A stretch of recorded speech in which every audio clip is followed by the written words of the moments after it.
tanggal 2 Mei 2018 ini.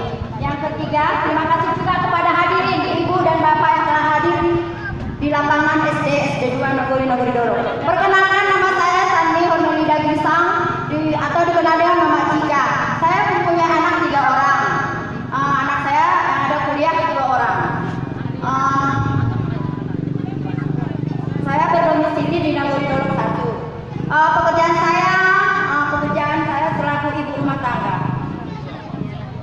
Mengingat pilkada sudah semakin dekat, di sini saya menyampaikan pesan ataupun himbauan kepada seluruh masyarakat Cilokahean supaya mari kita sama-sama mempergunakan atau memakai hak pilih, supaya kita jangan golput itu golongan putih, sebab suara kita, hak pilih kita menentukan pemimpin yang akan duduk di kursi pemerintahan. Jadi di dalam pilgub ini saya mengharapkan kandidat yang benar-benar memperhatikan kesejahteraan penduduk dan masyarakatnya, sehingga tercipta keadilan yang merata untuk penduduk Sumatera Utara. Syukur saya ucapkan kepada GDD, Gerakan